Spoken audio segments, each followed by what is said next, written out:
It is Money Talk. It's my favourite show to do, partly because I get to be joined by the excellent Dave Powell. You're laughing like I say that to all the boys. Yeah, I bet you do. Say it to all the guests. Sitting across from this lovely table from you, learning more about obviously the most important part of football, the part that we all fell in love with as children, about it, the financial side. But it is obviously very interesting, and it's the reason why a lot of decisions are made. So we like to explore some of those decisions and why football clubs are doing them, and obviously what are the ramifications for supporters. But before we get into all that, we're going to do some stuff around the games that UEFA have sanctioned abroad. We're going to do a little bit about 15 years of FSG, which it is this week, which is quite a monumental thing to reflect on that. But first of all, to make it all about you, Dave, you've recently gone out on your own into the big wide world. I have. Today, you've launched a new Substack, which is exciting. You're doing live events in America. It's all going on. It is, yeah. It's been an interesting month. I've left Reach. On my own now, doing some freelance work, but such has been my... I'd say in a joking tone, it has been probably the most enjoyment I've had in my professional career has been kind of covering this business side. I thought you were going to say coming in here. It's a big part of the rich tapestry of my working life that has been coming in here. So I've made really great relationships. I've got to know the kind of club inside out, and I think there's a niche and a market for it really. So what I'm going to do is focus on what I've been doing for the Echo for the past few years on my own Substack channel, which would be Info Red, which is basically everything to do with everything off the pitch. So where the money comes from, why they're not spending, why they are spending, what the wages look like, everything else in between. Deeper look at FSG things, ownership, other the macro issues in the game. And also a look around the Premier League, what's impacting here, there and everywhere. So kind of a broad view, but also a very granular view of Liverpool off the pitch and why it matters so much to what happens on it. So yeah, that will be launching today. So please do have a look if you like it sufficiently. Please do subscribe. But yes, I'm hoping that and coming in here and multitude of other fun things involving the business of football and doing some lecturing will keep me sufficiently entertained and also allow me to meet my mortgage payment. Well, I mean, that's the dream. Which is probably more than important than me actually being entertained. Yeah. No, well, you say it depends who you ask. Yeah. So we shall see. It is a leap of faith, but Well, best of luck with it. As a man who likes you. things explained to him, I'm going to obviously subscribe to your Substack. I subscribed to the last one. I'm a huge Dave Powell fan. But I'm gonna, will it migrate over, or do I need to do some work? Probably some work required. I don't know. I'll make it as easy as possible. I'm fine. I'll cancel one. I'll sign. I'll do like with the books, the little blurb where it says, this guy rocks, whatever. John Gibbons, Anfield Wrap. High heart amortization. I'm going to say I was there. Gonna get all the merch out, everything. I'm like a fan of an indie band. Do you know what I mean? Once you're doing stadiums, I'm going to be like I was there first. I was there first. I was reading about amortization and salary caps well before you. Yeah. Before it was cool. It's like a Ramones t-shirt, isn't it? So yeah, do check out the Substack. Do support that. And if you are in New York or nearby, Connecticut, not far from Boston, just train from Washington, any of those. Brunswick, anyway. Yeah, so alongside the official supporter clubs of New York and Brooklyn, who I was fortunate enough to meet individually, the members, because we did a show, didn't we, in New York in March 24? Sounds right. Sounds about right, which was a lot of fun, met some great people. So back over again in November on the 19th. It's at the Grafton, not the Grafton in town. The Grafton on First Avenue, Manhattan. It's from 7:30 p.m. It's basically a chat about football finance at Liverpool. Look at the business Liverpool culture and future under FSG, etc. A bit of a wider view. Going to have some guests on the evening, some sports business reporters. Hopefully some those related to the club. So yeah, it's going to be a good evening, and it's raising money for Father's Heart Ministry food banks across kind of the tri-state area in New York. So yeah, doing that alongside OLSC New York and Brooklyn. So all the money goes towards that particular mission. So anyone interested, I think I'm going to drop the link to the tickets in the show notes. The idea is that the links will go in the bio. If they haven't, message me and I'll sort it. It will always certainly be my fault. There was a chain here, and it would have broken down here if it hasn't happened. So we'll make sure that happens. But on with the show. On with the show. If you're not sure whether to subscribe to Dave's Substack or not, then we're going to persuade you over the next 30 minutes or so. Gosh, what a lot of pressure for a show. Gosh, listen, you're selling yourself now, Dave. I know, yeah. It's not like when he just used to come in and mess about. I bought a blazer and everything. I was like, Novice says business. I take my money talks seriously. So yes, let's talk Turkey. So the games abroad is interesting. It's interesting from a point of view of, as Liverpool fans, obviously our first thought is this going to happen to us? But before we get on to that, a little bit of background. The clubs wanted to do it. La Liga wants to do it. So there's Barcelona versus Villarreal that they're playing in Miami. But then there is a La Liga game. Como are playing someone or other. I can't remember who it is now, and that is in Australia in Perth. And then Milan, isn't it? They're playing, and that's the game in Perth. So they both sort of happened at similar times. UEFA said they reluctantly approved them, which is quite interesting. So how reluctant they were. I'm interested in your feedback. But that's the situation. These games are happening. I think their reluctance and kind of Alexander Seferin's views on it are probably genuine, but they also realise that there's a strange kind of dynamic at play in that the Premier League is so dominant financially in terms of broadcast deals. Everyone else has to play catch up, so everyone is looking at ways they can try and close the gap on the Premier League in some way, shape, or form, and get themselves kind of more firmly rooted in the global marketplace. So AC Milan playing Como. Obviously, AC Milan are owned by Redbird Capital, which owns 11% of Fenway Sports Group. I don't think the teams that are going, they want big teams to go there, at least one. So AC Milan are going from Italy and playing Como. But Como is very much on brand at the moment. It's like super cool club. Yeah, super cool. They've got, and that's really what they're pushing towards. They've got some American money involved somewhere. There's part of the management team there in terms of the back office is American. So that is a bit more brand promotion. Villarreal, it's a peculiar one, Villarreal, because Villarreal is kind of a club where I think of a match day, their attendance is actually higher than what the population of Villarreal is. So, but then you've got Barcelona, obviously a huge team, but also in need of some money, to come from somewhere. But so is La Liga, really. I mean, they are, and the same for Serie A. They're so far behind in broadcast rights and stuff. So there is a whole lot of ground to make up. Now, the Premier League have already come out previously and said, we're not interested. But they talked about doing this back in 2009, having like a 39th game, which eventually got kicked into the long grass. Now it's back on the agenda, I think, with the build-up to the World Cup. Miami is... makes a lot of sense because it's a lot of focus there because of Messi and etc. I guess it'd be quite near as well, relatively speaking. Yeah. You're not like you're schlepping all the way to LA. You're not taking everyone across on the West Coast. But then you've got, Australia. There's no quick way against Australia for the Milanistas and the Como fans. But it is, it's a market which is, a few teams have gone out there fairly recently. I think Spurs went out to Australia. There's some in the previous summer. So there is previous for it, but they're kind of testing the water a little bit in markets where they're probably able to. Yeah. So I think that's all it is at the moment. Is there's no committal to anything grand plans for everyone else to go over there, but it's like anything. Once you start off on a particular pathway, it's very easy to find yourself kind of on that rigidly, and everything else just falls into place. So, well, that's it, because in the UEFA statement they said this isn't going to set a precedent, but it's very hard to. Well, yeah, it's very hard to understand how it won't unless UEFA change the rules. And so there's been a little bit of talk that people have been able to get by, and then UEFA could change the rules of their own competition to stop this. But whether they will, I mean, I just sort of can't see it really, because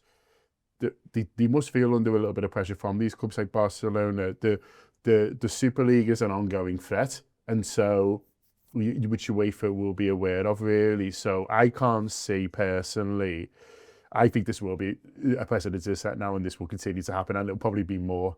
So, you know, I saw the league come out saying it's only one of 380 games, which sort of feels like it's opened up to, well, now it's only two. And so it does feel to me like not just the precedent set, but it's likely to open up to more in the future. I think so. Difference of the Premier League is obviously they're shareholder-owned. The 20 clubs all have a say. It's how, when that happens, or if it happens, how that is equitable among 20 clubs, you know. So do you have another round of games where the entirety of the Premier League plays a 39th game at the end of the season abroad, or who gets to choose which teams play where if it's not that, you know. So ultimately what they really want is, I mean, we have the summer series which goes out to the Premier League, take out to the US regularly.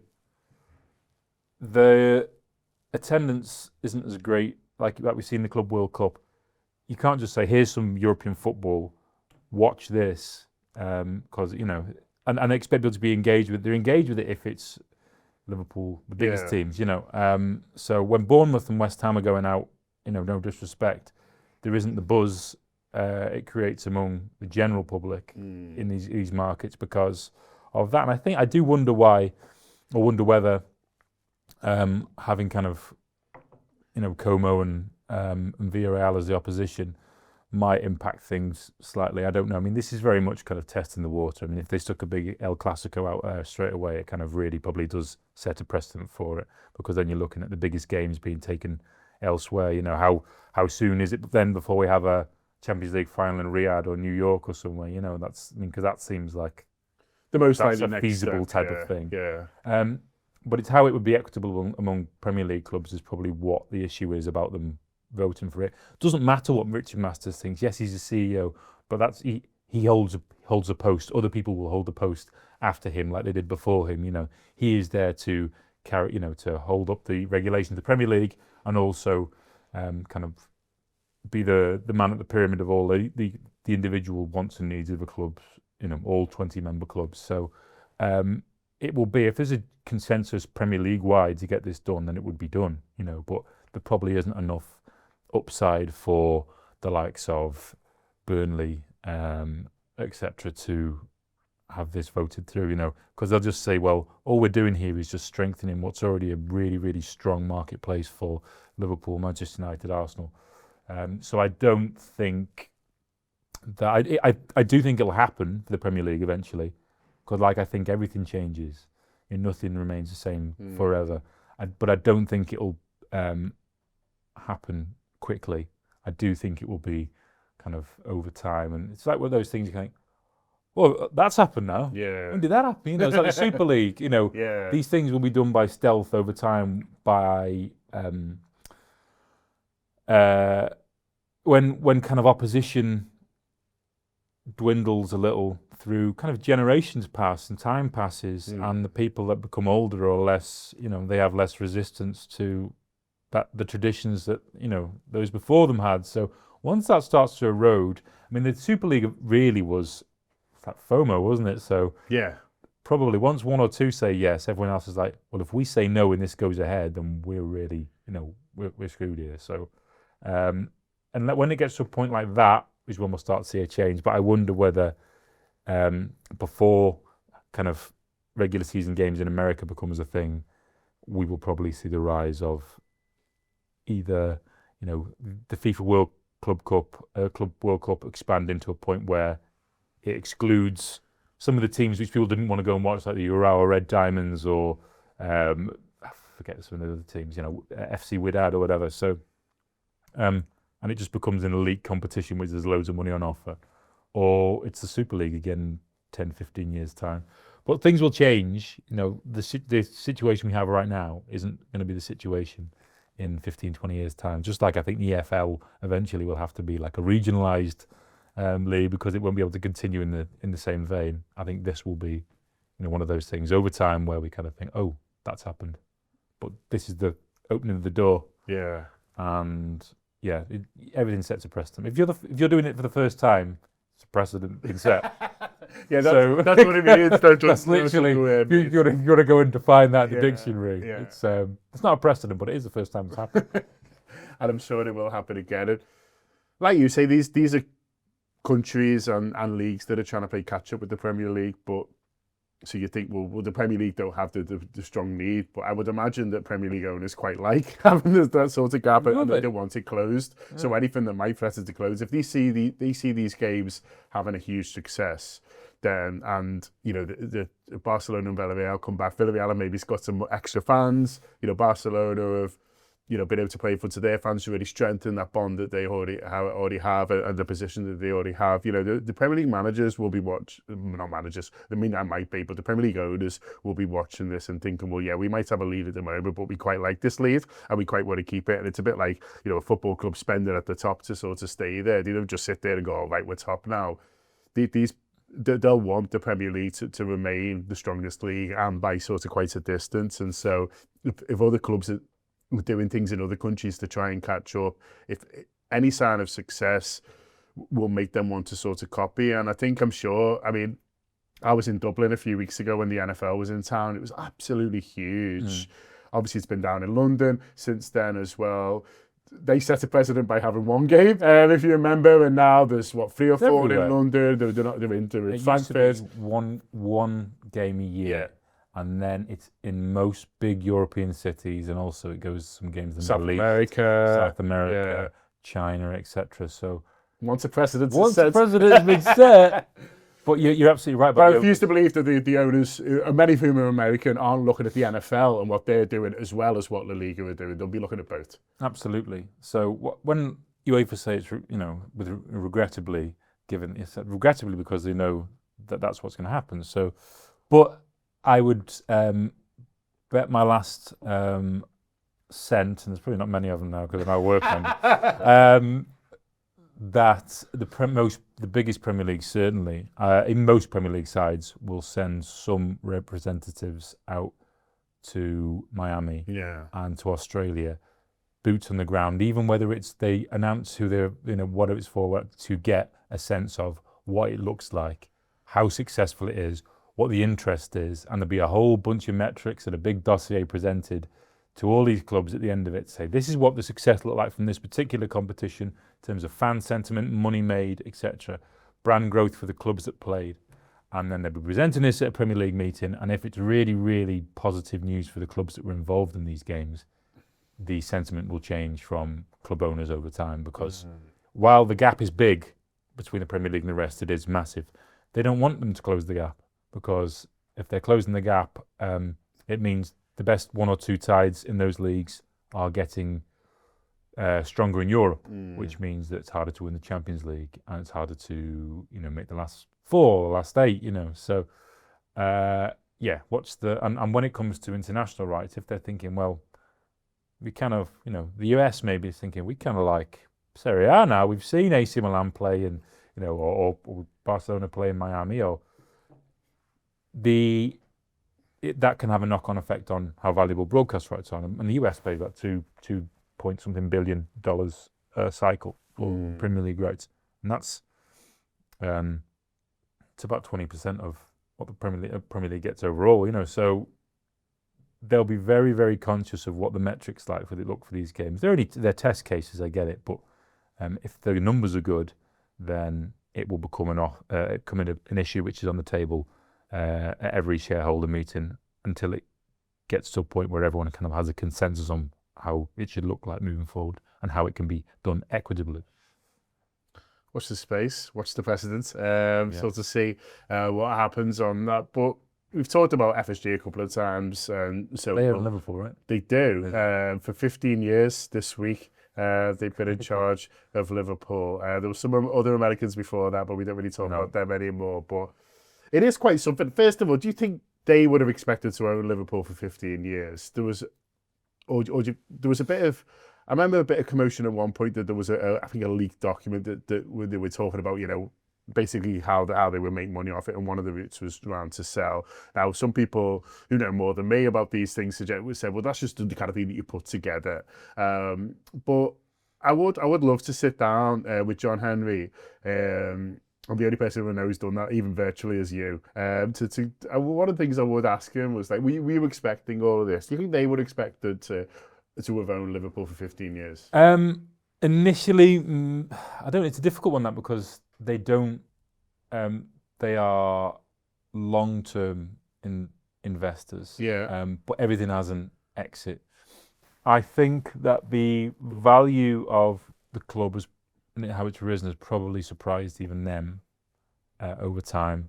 And the fact that I think they may have thought that by now it would have topped out a little bit and we would have had the opportunity to sell. I'm thinking, well, it's probably going to start plateauing and declining, but broadcast rights have managed to support that. So, but it's not just that they've done, because the club's achieved success during that period and they've managed to put the right people in place and they've leveraged success and everything else raises up, commercial revenues, matchday revenues because they've increased the capacity of the stadium.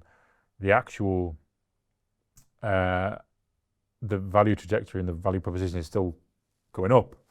Now, I saw back end of 2023, I was sent an investment deck for FSG. Yeah.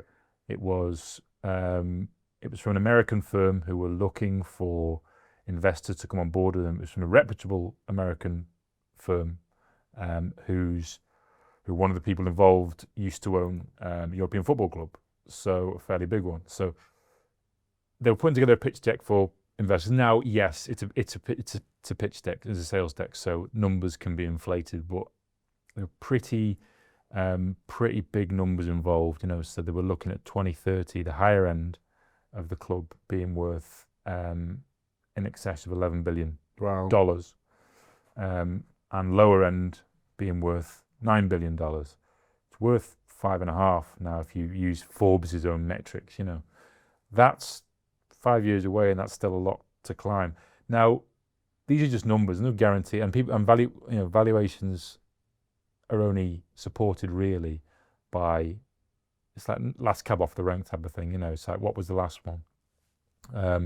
Last deal, and that keeps on raising the price of everyone else's. So the NBA is probably a good test case. So if you look at the prices of some of the franchises sold 10 years ago, every single one increases, and because of that, it's like, well, we're worth this because we're this. We got this arena and this player, and we got and to the point where I think the Boston Celtics sold for $5 billion, start of this year.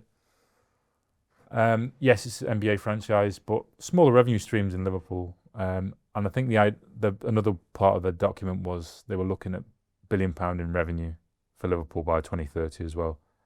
When we're in 2025, and I think when the accounts come out for 25-26, for 24-25, sorry, which will be start of next year, club are probably going to make 700 million in revenue. It was 614, I think, for 24. Probably going to be 700 million for 25. We're only 5 years off that now. It kind of feels like that might be achievable. Real Madrid will be the first team. They've already broke $1 billion in revenue, but they'll be, if you convert that to pound sterling, they'll be first club probably next year to break £1 billion in revenue. So that's coming. And while that still keeps growing, FSG aren't just John Henry, Tom Werner, Mike Gordon. They are 50 odd partners, from LeBron James to Jimmy Iovine, who used to was he Def Jam, was he? Am I thinking? No, maybe. No, anyway. You lost me there. Oh, lost me. Anyway, he was Dr. Dre's business partner. So, so all these people, they're not thinking about the FSG works from a day-to-day business because it brings in lots of money.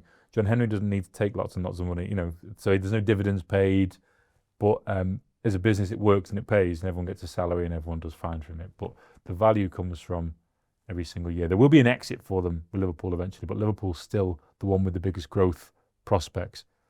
Red Sox, not so much. Baseball's facing some kind of bit of an existential crisis, I think, in the next few years in the US because generations don't consume.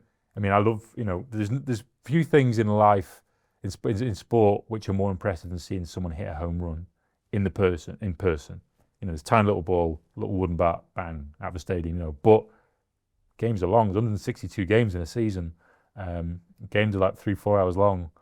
Kids don't want to watch it as much now because they consume everything smaller. So, but football still lends itself very much to that. So Liverpool still has a big part to play in the FSG story from a valuation perspective. So I think that it's not going to be anytime soon. Yeah, I don't think so either. Do you think they've enjoyed it more than you thought they would? Yeah, I do. Save for, I think they realised early on football fandom in Europe, in England and Europe generally is far more kind of fervent and real and beaten than they may have experienced in the US.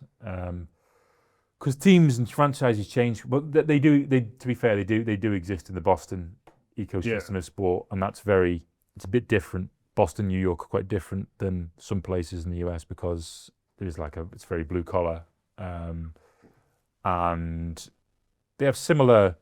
There's a lot of similar strands to Liverpool, isn't there? With like Boston and New York, the Irish history and things like that. So, hearts of industrial past, etc. So.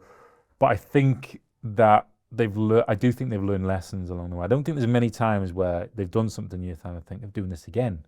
I think they do learn lessons, and I think that's to their credit. The season that they realise that raising ticket prices for the money you may raise extra from it, it's just find other ways to do that. And now the game has evolved off the field. They're finding other ways to do that. So but the cost of doing everything is more expensive. The cost of buying players, the cost of wages, the cost of keeping the lights on at Anfield is more expensive. Everything. Yeah. But I think the Super League was fear of missing out type of thing. I think everyone realised that was a bad decision probably when they were doing it. But they carried on and did it and went ahead, and they got embarrassed into it.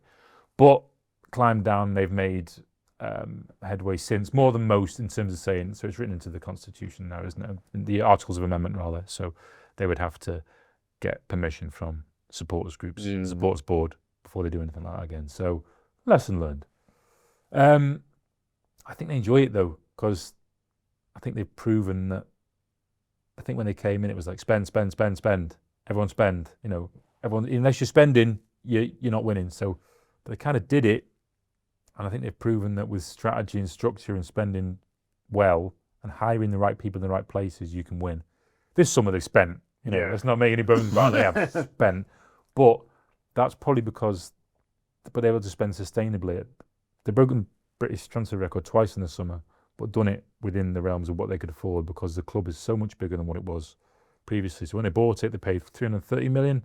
It's worth 5.5 billion now.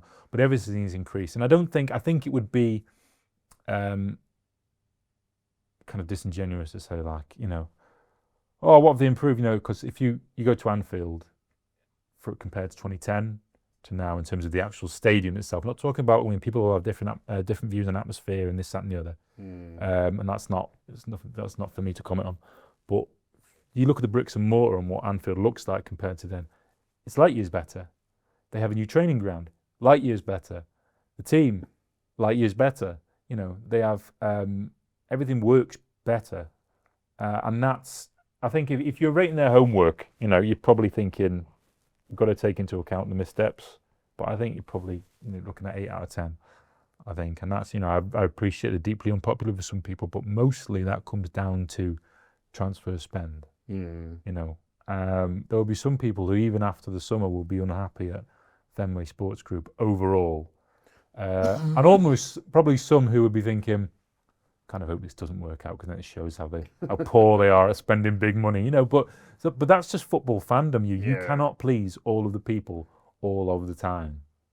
What you have to do is please half of the people, make the rest of them think, yeah, they're all right, and then understand that some people are just going to hate you regardless. So that's kind of how it goes. I think that they are in it for another 6 or 7 years at least. watch it come out tomorrow. David Ornstein's everywhere. I'd be very, the very club's surprised. being sold. I'd be very, very surprised. Cancel the info red. We're not launching, lads. He's a fraud. But I just think in terms of value and everything, what they've built a business which fits in with Fenway Sports Group now. It's no longer an outlier for them. It doesn't carry much risk.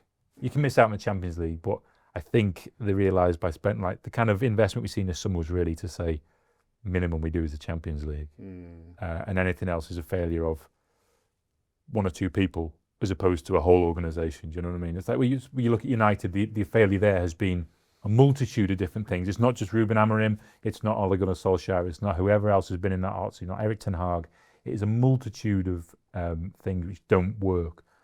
Most things work at Liverpool, and that's what. So if you can do that, you can interchange things. So. Yeah.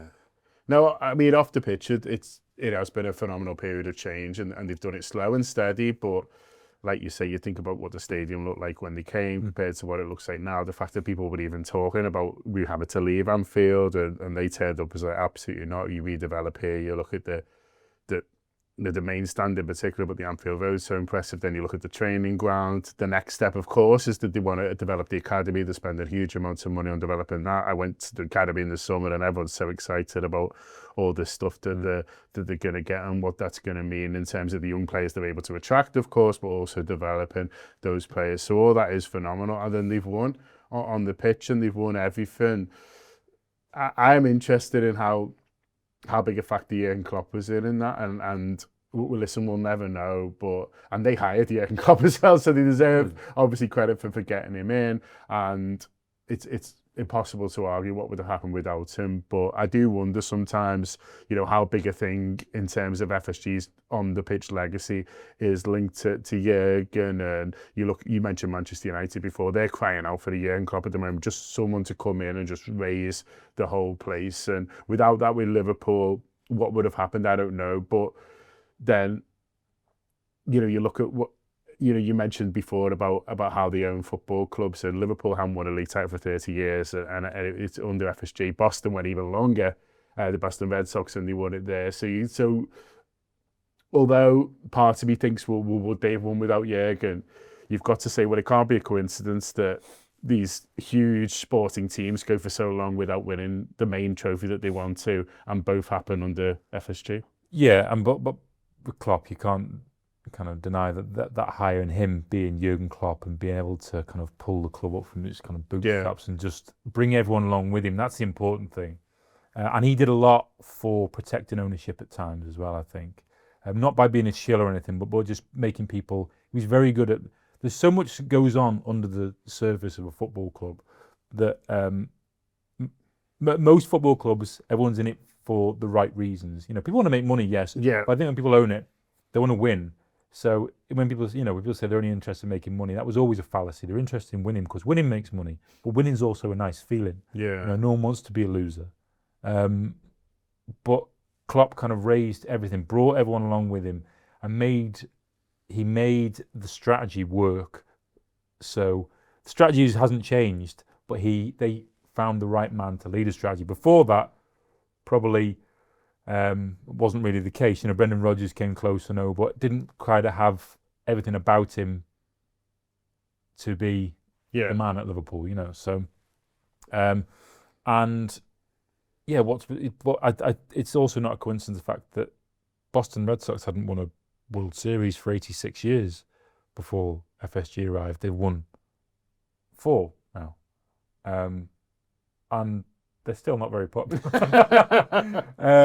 And that's in the past 20 years. No, 20 years. 25. Okay, I forget how old I am now. I turned 40 last week, so like I've... what are you? All the time has just disappeared. 20 odd years. So they've had a certainly longer than Liverpool, Yeah, which isn't bad going because it's tough to win a World Series, just like it's tough to win the Premier League. So... But they've delivered success. They've won a Champions League. They've won 2 Premier Leagues. Should they have won more? Yeah, probably. And if they would have spent a bit more money in some seasons, they would have done that. But seasons are called that because that's what they are. They come and go. There's always a chance to put things right. And I think they have learned some lessons along the way. And I think now we're probably entering a period of not total dominance, because other teams are good as well, and other teams have money as well. So, but I think they have made themselves part of a conversation that, if you think back to the mid-2000s, they may not have been part of. Yes, they won the Champions League 2005, but that period of time,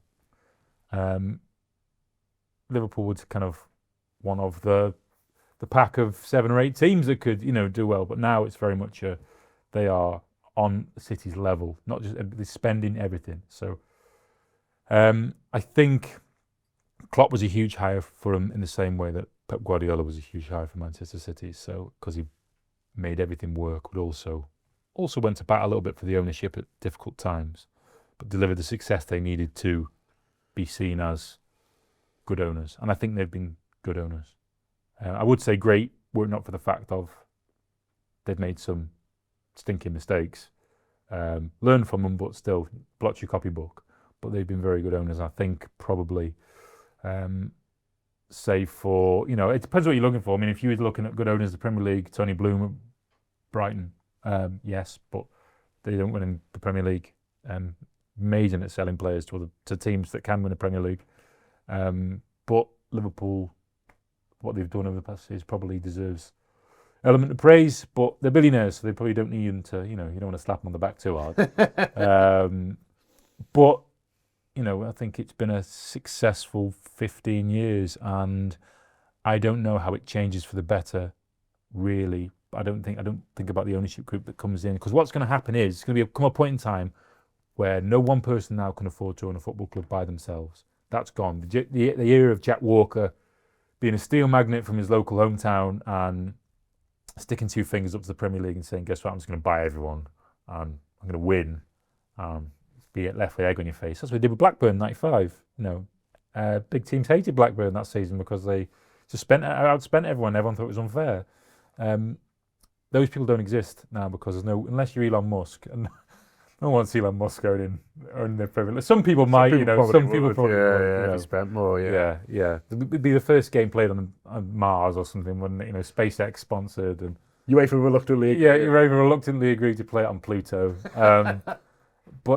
But the reality is, the only place they can really sell it to now is big private equity funds that want to make more money, or sovereign wealth funds, and that's kind of where we're at with it. The price point has gone so high, but I think they'll have that in mind and thinking who's going to buy it eventually, and it'll be someone like that. It'll be a mishmash of several people, or it might just continue. I mean, John Henry's he's mid-70s now, John Henry, so but there's always a succession plan with these things, like anywhere. This is a huge empire business now. It's not a small enterprise. So I think that they, long and the short of it is, I think they'll be in charge for a while yet. And I think 15 years has probably been pretty good.